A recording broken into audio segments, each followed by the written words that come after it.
안녕하세요. 오늘도 소중한 하루 되시기를 바랍니다. 사도신경으로 우리의 신앙을 고백하시고 하나님 앞에 예배하겠습니다.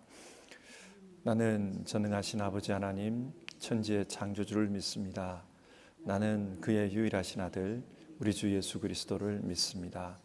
그는 성령으로 잉태되어 동정녀 마리아에게서 나시고 본디오 빌라도에게 고난을 받아 십자가에 못 박혀 죽으시고 장사된 지 사흘 만에 죽은 자 가운데서 다시 살아나셨으며 하늘에 오르시어 전능하신 아버지 하나님 우편에 앉아 계시다가 거기로부터 살아있는 자와 죽은 자를 심판하러 오십니다.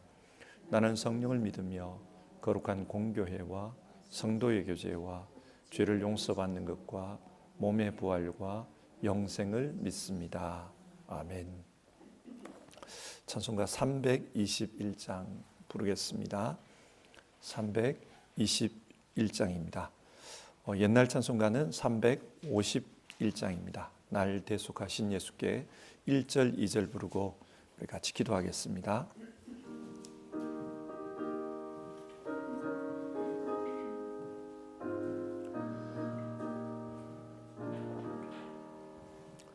날 대속하신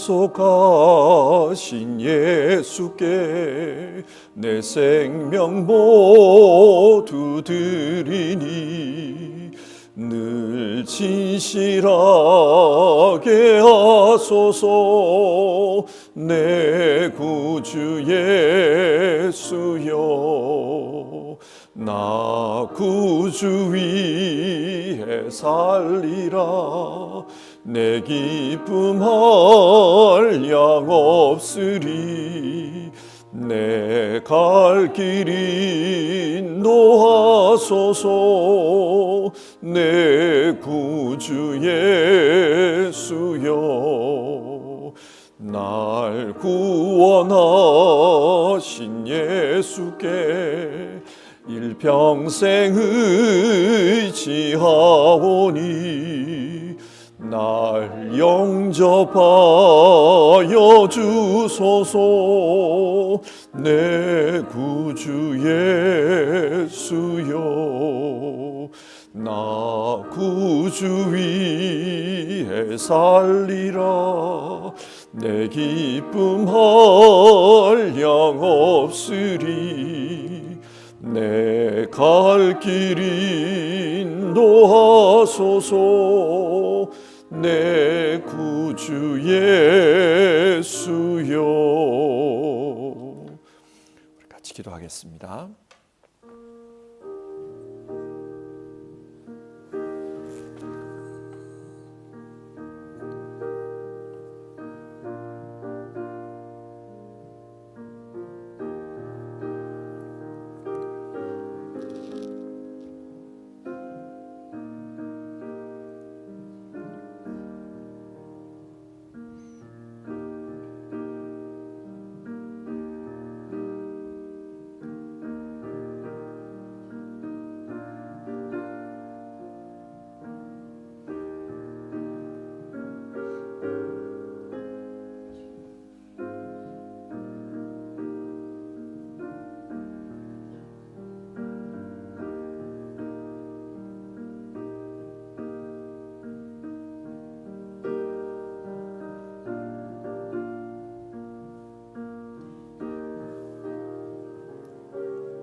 오늘 읽으실 성경 말씀은 데살로니가 전서 2장의 말씀입니다.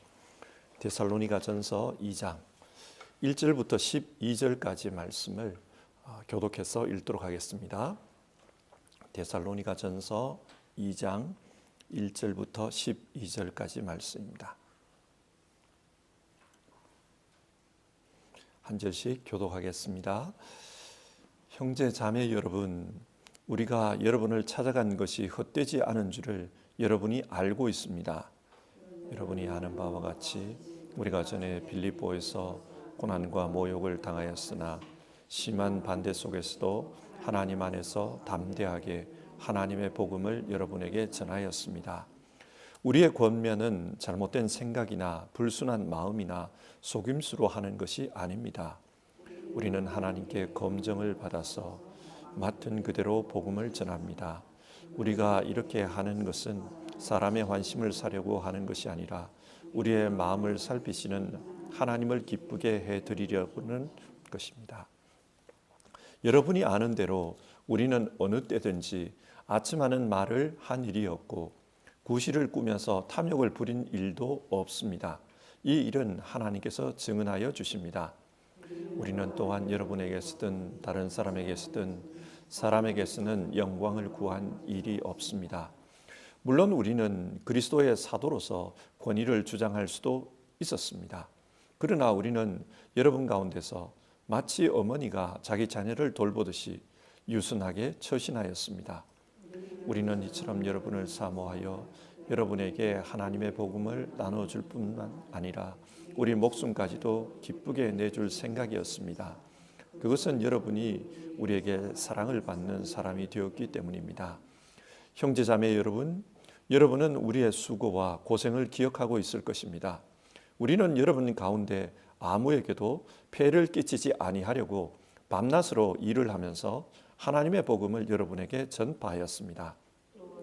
신도 여러분을 대할 때에 우리가 얼마나 경건하고 올바르고 흠잡힐 데가 없이 처신하였는지는 여러분이 증언하고 또 하나님께서도 증언하십니다. 여러분이 아는 바와 같이 아버지가 자기 자녀에게 하듯이 우리는 여러분 하나하나를 대합니다. 우리는 여러분을 권면하고 격려하고 경고합니다마는 그것은 여러분을 부르셔서 당신의 나라와 영광에 이르게 하시는 하나님께 합당하게 살아가게 하려는 것입니다. 아멘. 데살로니가 전서 1장에서 바울은 하나님과 데살로니가 교회 성도님들께 감사의 마음을 전했습니다. 교회가 세워진 지 얼마 되지 않은 상황에서 바울은 그곳을 급히 떠나야만 했습니다. 그 교회는 신생교회였습니다. 그리고 박해의 상황에 처해 있었습니다. 그러나 떠날 수밖에 없었습니다. 하지만 나중에 들려온 소식에 따르면 그럼에도 불구하고 데살로니가 교회는 신실하게 신앙하고 있다는 소식이었습니다. 믿음의 행위, 사랑의 수고, 소망의 인내에서 본이 되는 그런 신앙생활을 하고 있었습니다. 그래서 바울은 하나님과 성도님들에게 감사의 인사를 올렸습니다. 그것이 우리가 화요일에 살펴본 데살로니가 전서 1장의 내용이었습니다. 그리고 이어지는 2장과 3장에서는 바울 자신이 어떤 태도로 데살로니가 교회에서 복음을 전했는지 그것에 대해서 말하는 내용입니다. 이 부분을 읽다 보면 왠지 바울 사도가 뭔가 변명을 하는 듯한 그런 느낌이 듭니다. 내가 왜 이렇게 했고 왜 이렇게 했고 왜 이렇게 했고 그런 이야기입니다. 여러분, 바울은 왜 변명하는 듯한 태도로 이 편지를 쓰고 있는 것일까요? 이 질문의 해답을 얻기 위해서는 당시 상황을 생각하는 것이 중요합니다. 당시 상황은 이러했습니다. 바울은 짧은 기간 데살로니가에서 복음을 전했지만 많은 이들이 복음에 관심을 보였습니다. 복음의 열매가 많았던 겁니다. 그러자 데살로니가에 살고 있는 유대인들이 가만히 있지 않았습니다. 바울이 이방인들에게 복음을 전하며 이제 여러분도 하나님의 자녀가 되었습니다. 그렇게 말한 것에 유대인들이 크게 반발했습니다. 시기심이었습니다. 그래서 사람들을 선동해서 난동을 일으키고 바울 일행을 법정에 고소했습니다.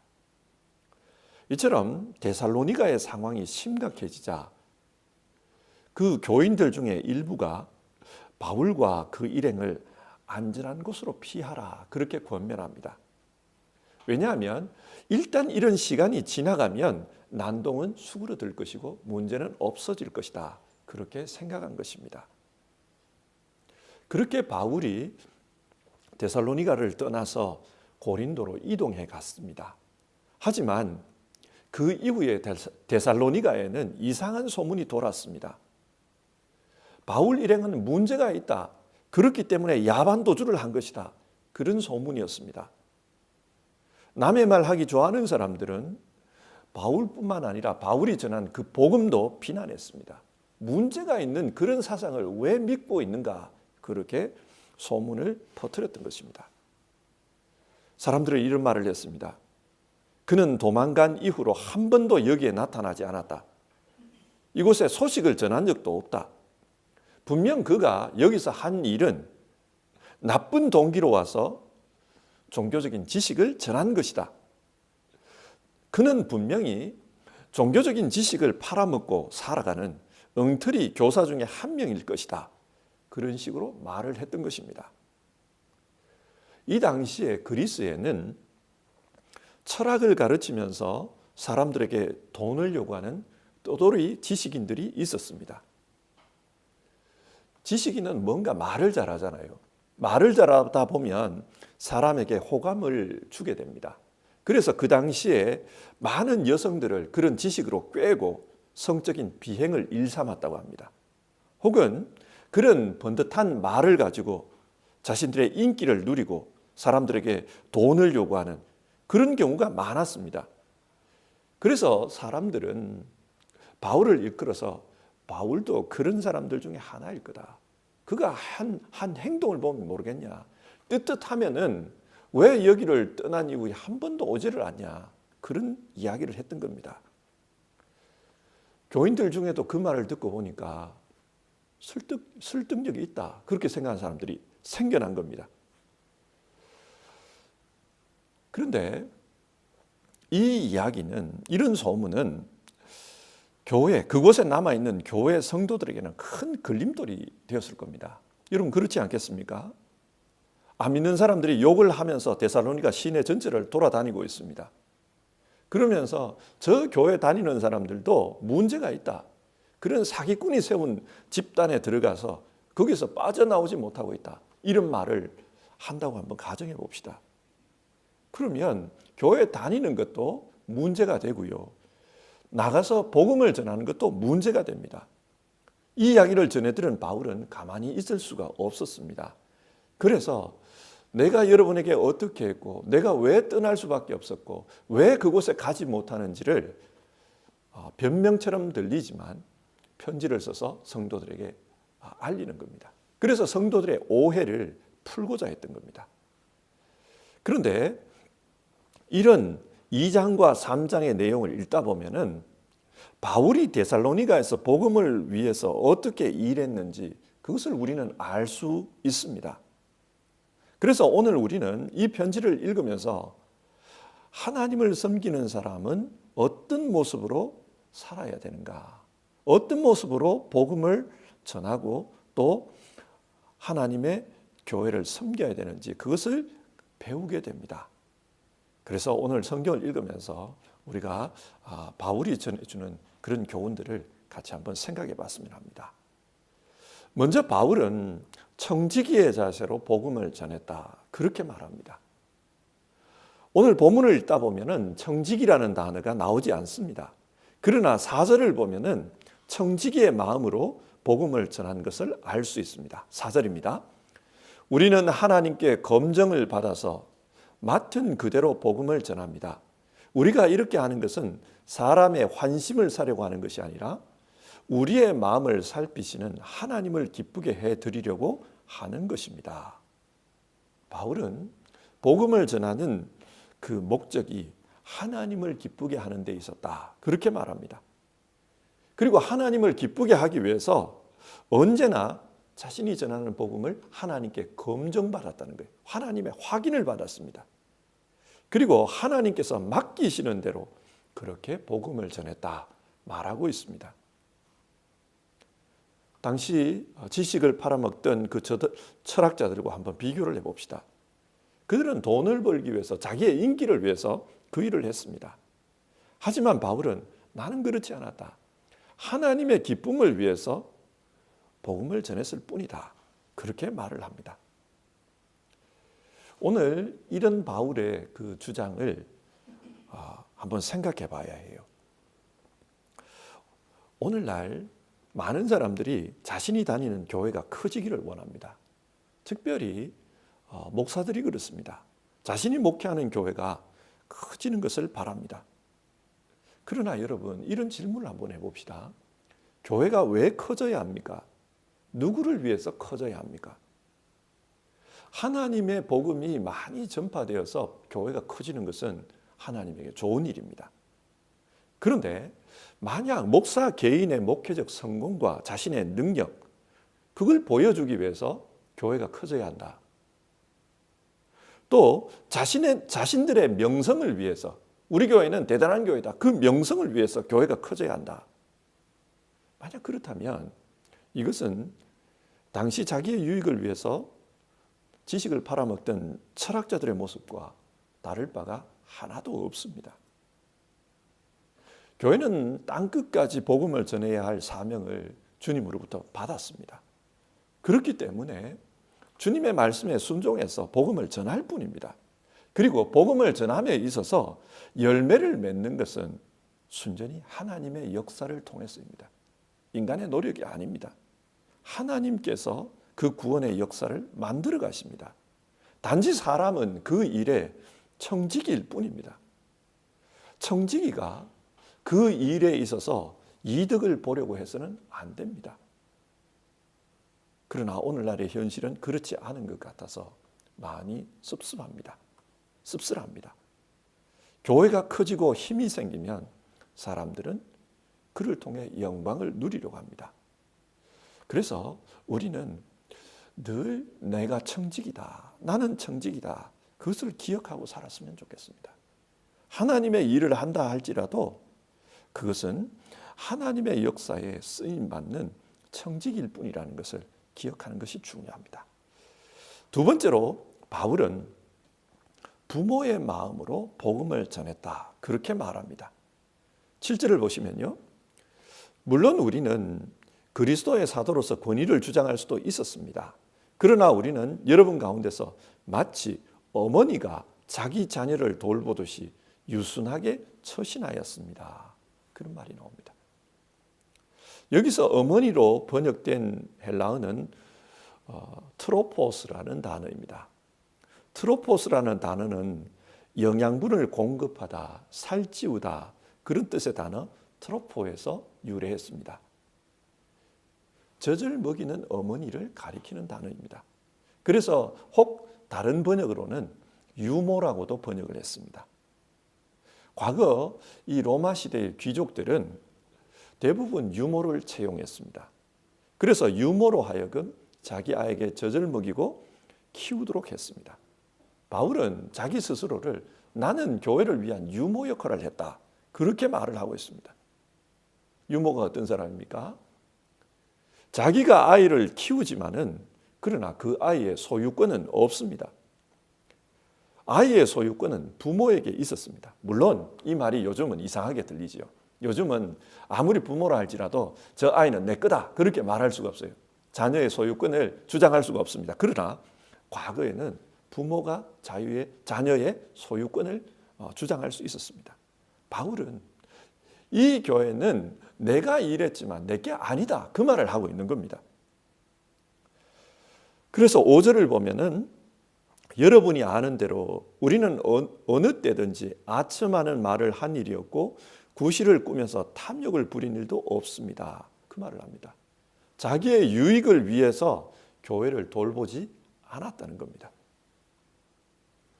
여기서 우리가 생각할 수 있는 것은 교회가 무슨 일을 하는 것인가 하는 것입니다. 교회는 사람을 키우는 곳입니다. 각 사람이 그리스도의 장성한 분량에 이를 수 있도록 사람을 키우는 곳이 교회입니다. 그래서 교회의 일꾼들은 교회의 사람들에게 젖을 먹이는 그런 어머니의 심정으로 일을 해야 된다는 것입니다. 절대로 내 것이 아닙니다. 우리는 그저 젖을 먹이는 유모의 역할을 할 뿐입니다. 그리고 11절을 보면 아버지의 심정으로 교회 돌봤다, 그 말이 나와요. 11절입니다. 여러분이 아는 바와 같이 아버지가 자기 자녀에게 하듯이 우리는 여러분 하나하나를 대합니다. 아버지가 자녀를 대하듯이 그렇게 교회에서 일을 했다, 그 말을 합니다. 고대 사회의 아버지의 역할이 어떤 것이었는가? 고대 사회의 아버지의 역할은 가족들의 생계를 책임지는 것이었습니다. 그리고 자녀들의 교육을 책임지는 것이었습니다. 그래서 구절을 보면 아버지가 생계를 책임지듯이 바울은 교회의 이런 생활을 염려를 합니다. 그래서 교회가 사례 때문에 부담을 가지지 않도록 하기 위해서 스스로 일했다라는 이야기가 나옵니다. 자기는 아버지의 마음으로 그 교회를 돌봤다는 거예요. 그리고 10절을 보면 아버지의 마음으로 성도들을 교육했다는 이야기가 나옵니다. 아버지가 자녀들에게 본을 보이며 교육하듯이 그렇게 스스로 신앙의 본을 보이면서 교육했다. 그 이야기를 합니다. 그리고 12절을 보면은 때론 교인들에게 엄한 말로 권면하고 경계했다는 말도 나옵니다. 하지만 미워서 그렇게 한 것이 아니다. 이렇게 한 이유는 궁극적으로 하나님께 합당한 사람들로 자라게 하기 위해서 이렇게 했다. 그런 말을 합니다. 바울은 자신이 아버지의 마음으로 교회를 섬겼다는 것을 밝히고 있습니다. 요즘 교회가 참 많습니다. 그래서 가까운 곳에 있는 교회를 다닐 수 있는 이점이 있습니다. 그런데 교회가 많아지다 보니까 문제도 있어요. 어떤 문제냐면은 만약 교인들에게 문제가 있어서 엄한 말로 꾸짖었다. 그러면 교인들은 다른 교회로 옮겨버립니다. 그러다 보니까 교회가 성도들에게 대해서 엄한 말을 할 수가 없습니다. 꾸짖는 말을 할 수가 없습니다. 아버지의 역할을 할 수가 없어요. 교회는 늘 달래기만 해야 합니다. 늘 위로만 해야 되고 늘 좋은 말만 해야 합니다. 그래서 오늘 성경을 보면서 좀 깊은 생각에 빠집니다. 이게 과연 바른 교회일까? 그런 생각이 듭니다. 어쩌면 독일 같은 경우에는 교구별로 교회가 있잖아요. 지역에 하나의 교회가 있습니다. 그렇기 때문에 이게 가능할지 모르겠습니다. 그런데 한국 교회는 이게 불가능해요. 조금만 불친절하게 되어버리면 다른 교회로 옮겨버립니다. 그래서 이걸 보면서 교회가 어떤 태도를 취해야 될까? 아마 여러분들 여기 계시는 모든 분들 다 교회 직분자들이시니까 똑같은 심정일 거라고 생각해요. 어떻게 처신해야 될까? 이게 참 고민입니다. 근데 바울은 궁극적으로 하나님의 사람을 키우는 것이 목적이었고, 그래서 어머니와 아버지의 마음으로 교회를 돌봤다. 그 이야기를 하고 있습니다. 세 번째로 바울은 하나님의 사자로서의 역할을 했다. 그 이야기를 하고 있습니다. 여기서 사자는 동물원에 있는 사자가 아니라 보샤프트를 의미합니다. 13절을 보시면 여러분이 우리에게서 하나님의 말씀을 받을 때에 사람의 말로 받아들이지 아니하고 실제 그대로 하나님의 말씀으로 받아들였기 때문입니다. 그런 말이 나옵니다. 바울이 교회에서 한 일은 하나님의 말씀을 전하는 것이었습니다. 말씀을 전하다, 헬라어로 보면 퀘릭스라는 단어인데 이것은 설교하다, 선포하다 그런 뜻의 퀘리소에서 유래했습니다. 바울 자신은 스스로를 하나님의 말씀을 전하는 자로 이해했습니다. 하나님의 말씀을 전하는 자가 어떤 분입니까? 대표적으로 구약의 예언자를 생각해 볼 수가 있습니다. 예언자들은 말을 할 때 하나님께서 내게 말씀하셨다. 여호와의 말씀이 내게 임하였다. 여러분은 여호와의 말씀을 들으시오. 이런 말을 자주 합니다. 그러니까 그들은 철저히 하나님의 말씀을 듣고 하나님의 말씀을 전달하는 자였습니다. 자기 생각이나 자기 주장을 전하는 자가 아니었습니다. 바울 역시 그렇게 했다라는 거예요. 나는 하나님의 말씀을 전하는 자로 내 스스로를 이해하기 때문에 철저히 여러분에게 하나님의 말씀을 가르치는 데 집중했습니다. 그 이야기를 하고 있습니다. 그런데 듣는 자의 입장에서는 이런 질문이 들어요. 당신은 하나님의 말씀이라고 주장하는데 그게 하나님의 말씀인지 아닌지 뭘 보고 알 수 있습니까? 당신 생각을 하나님의 말씀이라고 말할 수도 있지 않습니까? 이런 질문이 들잖아요. 여러분, 하나님의 말씀과 하나님 말씀 아닌 걸 어떻게 구분할 수 있을까요? 히브리서 4장은 이렇게 말씀합니다. 하나님의 말씀은 살아있고 힘이 있어서 어떤 양날 칼보다도 더 날카롭습니다. 그래서 사람 속을 꿰뚫어 혼과 영을 갈라내고 관절과 골수를 갈라놓기까지 하며 마음에 품은 생각과 의도를 밝혀냅니다. 하나님 앞에는 아무 피조물도 숨겨진 것이 없고 모든 것이 그의 눈앞에 벌거숭이로 드러나 있습니다. 우리는 그의 앞에 모든 것을 드러내 놓아야 합니다. 하나님의 말씀의 특징은 우리의 속에 있는 모든 것까지 다 파헤쳐 드러나게 한다는 겁니다. 영과 혼에 있는 생각까지 다 갈라서 파헤쳐 드러나게 한다는 것입니다. 그래서 하나님 말씀이 우리에게 임하면 우리는 그 앞에 벌거숭이로 드러난다. 그러면 회개할 수밖에 없습니다. 나의 부끄러운 생각들이 드러나면 하나님 앞에 회개할 수밖에 없습니다. 회개하게 되면은 하나님 앞으로 돌아가게 됩니다. 이처럼 하나님의 말씀은 사람을 변화시킨다는 거예요. 그래서 13절을 보면 이 하나님의 말씀은 또한 신도 여러분 가운데서 살아 움직이고 있습니다. 그렇게 말합니다. 하나님의 말씀의 역사가 있으면 사람이 변합니다. 그 내면이 달라집니다. 바울은 이런 하나님의 말씀의 역사가 데살로니가 교회에 일어났다고 주장합니다. 어떻게 일어났는가? 고난 가운데서도 그들이 끝까지 믿음을 지켰다는 겁니다.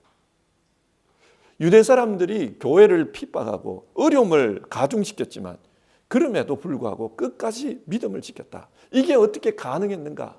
여러분의 마음속에 하나님의 말씀이 임했기 때문입니다. 그 이야기를 하는 겁니다. 나는 철저히 하나님의 말씀을 가르치는 그 역할을 했을 뿐이지 내 사상이나 내 주장을 말한 적이 없습니다. 그것을 이야기합니다. 무엇을 말합니까? 바울은 자기를 드러내는 일을 하지 않았다는 것입니다. 이어서 17절 이하를 보면은 바울의 변호가 나와요. 자기 변호가 나와요. 왜 데살로니가를 다시 방문하지 못했는가? 거기에 대한 변명입니다. 바울 자신은 데살로니가를 방문하고 싶었다는 거예요. 그런데 18절을 보면 사탄의 방해가 있었다고 말합니다. 그래서 방문하지 못했다. 이 사탄의 방해가 뭔지는 구체적으로 나오지를 않아요. 신학자들이 추적하기로는 아마 유대인들의 방해 공작이 있었을 거다. 그래서 못 갔을 거다. 그런 이야기를 합니다. 혹은 바울이 병이 있었잖아요. 질병이 있었지 않습니까? 그래서 그 질병이 발목을 잡았을 수도 있습니다. 그게 아니라면 바울이 이 데살로니가 교회를 방문했을 때 그 유대인들 때문에 또다시 교회가 큰 어려움에 빠질 수 있다는 거예요. 여러 가지 말들이 생기고 또 여러 가지 혼란들이 생길 수 있어서 그래서 못 갔을 수가 있다. 그렇게 추정을 합니다. 정확하게는 알 수 없지만 바울이 거기에 가면은 더 안 좋은 일이 생기기 때문에 그래서 못 갔다. 아마 교인들은 이 말을 하면 알아들었을 거예요. 그래서 못 갔다는 겁니다. 그렇지만 바울은 이런 말을 합니다. 19절과 20절을 보면 당신들이 하나님 앞에서 나의 자랑입니다. 나의 기쁨이며 나의 상급입니다. 그 이야기를 합니다. 이분들을 사랑한다는 말이죠. 자, 오늘 내용을 한번 정리를 해봅시다. 바울 사도는 데살로니가 전서 2장에서 자신이 데살로니가 교회를 어떤 마음으로 어떤 태도로 섬겼는지 그것에 대해서 이야기를 합니다. 청지기의 자세로 섬겼다고 합니다. 청지기는 나는 일꾼일 뿐이라는 거예요. 내가 주인이 아니라는 말입니다. 어머니와 아버지의 심정으로 교회를 섬겼다고 합니다. 자신에게 목표가 있다면 데살로니가 교회 성도님들의 신앙이 그리스도의 장성한 분량에까지 성장하는 데 있었다는 겁니다. 그래서 그 일을 위해서 자기는 말씀 전도자, 하나님의 사자로서의 역할을 하려고 했다. 내 생각이나 내 사상을 가르친 게 아니라 하나님의 말씀을 전하려고 하는데 거기에 충실했다. 그 이야기를 합니다. 이 말씀을 종합해 보면은 바울은 이 교회를 자기의 것으로 주장하지 않았다는 겁니다. 자기는 철저히 일꾼이었고 철저히 자기에게 주어진 역할을 할 뿐이었다. 내가 바라는 것이 있었다면 정말 사랑의 마음으로 이 사람들을 돌봐서 이 사람들이 성장하는 거였다. 그 이야기를 하고 있습니다. 이런 이야기를 읽다 보면은 목사인 저는 저 자신을 돌아보게 됩니다. 어떤 마음, 어떤 생각, 어떤 목적을 가지고 교회를 돌보고 있는가? 그걸 생각하게 됩니다. 그리고 하나님의 사람으로 산다는 것은 이런 거다. 그리고 이렇게 목회를 해야 된다. 그런 결심도 해보게 됩니다. 아마 우리 성도님들도 교회에서 직분자이기 때문에 또 가정에서는 가정의 복음화를 위해서 기도하고 계시는 분들이기 때문에 하나님께서 여러분들을 하나님의 사람으로 쓰신다는 것을 인정하실 겁니다. 여러분 모두가 하나님의 사람입니다. 교회에서도 그렇고 가정에서도 그렇습니다. 자, 그렇다면 오늘 우리가 이 말씀을 읽으면서 나는 하나님의 사람으로서 내 가정에서 혹은 내가 섬기는 교회에서 어떤 태도와 어떤 생각을 가지고 하나님을 섬겨야 되는가? 우리가 그것을 생각해 봤으면 좋겠습니다. 내 것이 아닙니다. 나를 주장해서도 안 됩니다. 그저 사랑하는 마음으로 사람들이 성장하는 것, 그걸 우리는 목표로 해야만 합니다. 하나님은 그것을 바라십니다. 그리고 우리에게 그런 청지기가 되어서 일꾼이 되어서 하나님의 공동체를 세워가라. 그것이 가정이든 그것이 교회이든 그렇게 세워가라. 그렇게 말하고 있습니다. 쉽지 않은 일입니다. 그러나 하나님께서 이 말씀을 우리에게 주시는, 이 말씀을 성경을 통해서 우리에게 주시는 것은 우리가 그렇게 살아야 되기 때문입니다. 오늘 하루를 이 말씀을 읽고 나도 하나님의 청지기로서 또 아버지와 어머니의 심정으로서 그리고 하나님의 맡기신 바를 전달하는 자로서 그렇게 살겠습니다. 우리가 찬양하고 기도하면서 하루를 시작했으면 좋겠습니다. 우리 323장입니다. 323장 부름받아 나서니 몸.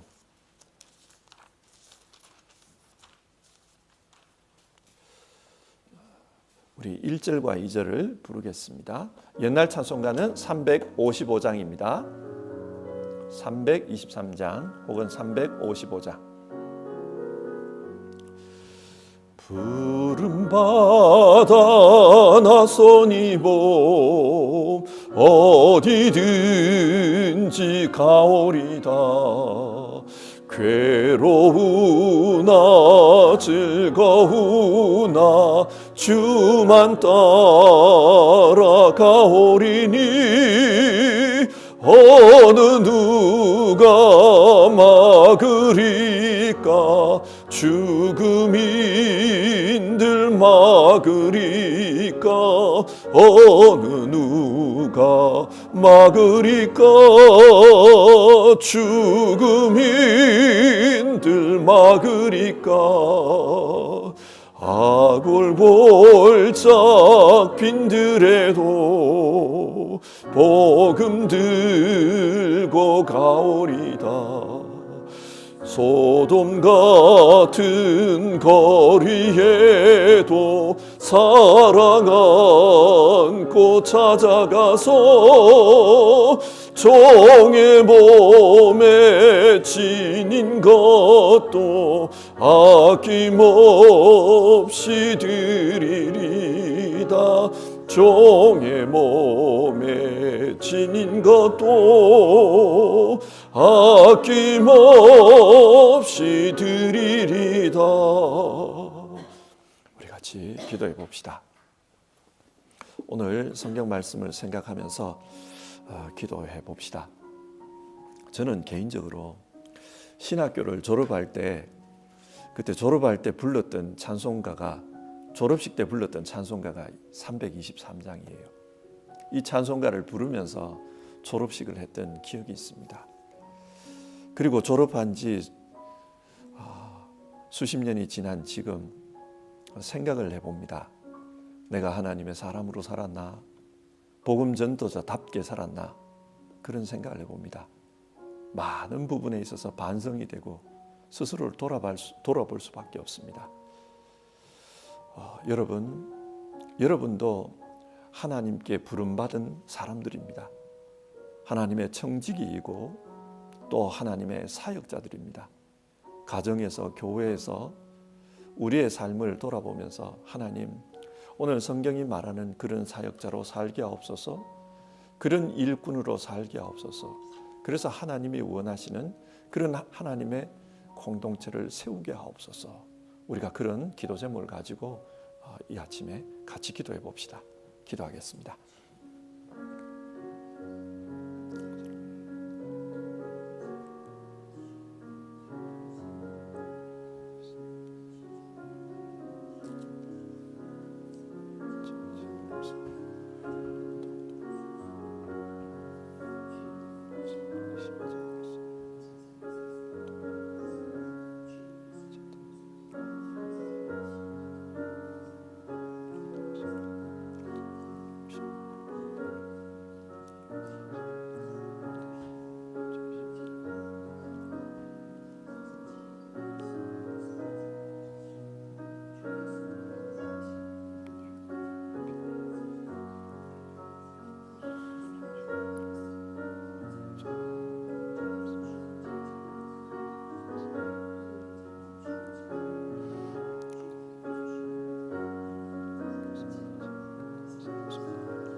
하나님, 오늘 주어진 말씀을 통해서 하나님께서 부르신 그 부르심에 대한 우리의 태도를 돌아보게 됩니다.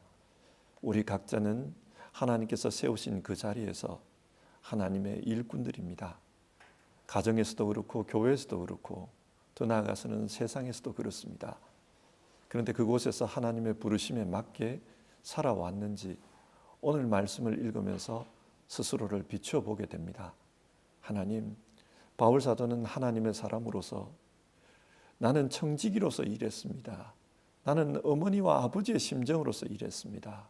나는 그저 하나님께서 맡기신 그 말씀의 사명을 감당하기 위해서 최선을 다했을 뿐입니다. 그렇게 말하는 것을 봅니다. 하나님, 언제나 하나님 중심으로 생각했고 언제나 하나님의 공동체를 중요하게 생각하면서 거기에 폐를 끼치지 않기 위해 최선을 다했던 바울의 모습을 보며 우리도 그렇게 살아가기를 하나님 앞에 기도합니다. 하나님, 우리의 가정이 또 우리의 교회가 우리가 서 있는 이 자리들이 하나님께서 보내신 그 보냄의 자리라는 것을 알고 그 자리에서 정말로 충실한 말씀에 충실한 청지기, 사랑이 있는 어머니와 아버지의 심정을 가진 청지기로서 그렇게 살아갈 수 있도록 주님 도와주시옵소서. 하나님께 영광을 돌리기를 원합니다. 하나님의 사람들에게 유익함을 끼치기를 바랍니다. 그렇게 살아갈 수 있도록 우리를 인도해 주시옵소서. 하나님 아버지, 오늘 하루를 살아가면서도 많은 어려움 가운데서 하루를 시작하는 이들이 있습니다. 심적인 어려움과 건강의 어려움과 가정적인 어려움을 가지고 있는 이들이 있습니다. 관계의 어려움을 가지고 있는 이들이 있습니다. 풀리지 않는 문제 때문에 하나님 앞에서 정말 눈물을 흘리며 두 손 모으고 있는 이들도 있습니다. 하나님 도와주시기를 바랍니다. 그 한 분 한 분의 삶 속에 하나님 임재하여 주시기를 바라고 그 삶 속에 말씀의 역사가 있기를 바랍니다. 하나님, 그 심령을 그리고 그 영혼을 하나님께서 쪼개시고 그 육신을 쪼개시고 하나님의 역사를 나타내 주시기를 바랍니다. 그래서 그 모든 어려움 속에 있는 분들도 힘을 내고 용기를 가지고 또 하나님을 의지하면서 하루를 살아갈 수 있도록 도와주시옵소서. 오늘 우리의 하루의 삶이 온전히 하나님께 영광이 되는 하루가 되기를 바라면서 귀하신 예수님의 이름으로 기도드립니다. 아멘. 주기도문 하겠습니다. 하늘에 계신 우리 아버지, 아버지의 이름을 거룩하게 하시며 아버지의 나라가 오게 하시며 아버지의 뜻이 하늘에서와 같이 땅에서도 이루어지게 하소서. 오늘 우리에게 일용할 양식을 주시고 우리가 우리에게 잘못한 사람을 용서하여 준 것 같이 우리 죄를 용서하여 주시고 우리를 시험에 빠지지 않게 하시고 악에서 구하소서. 나라와 권능과 영광이 영원히 아버지의 것입니다.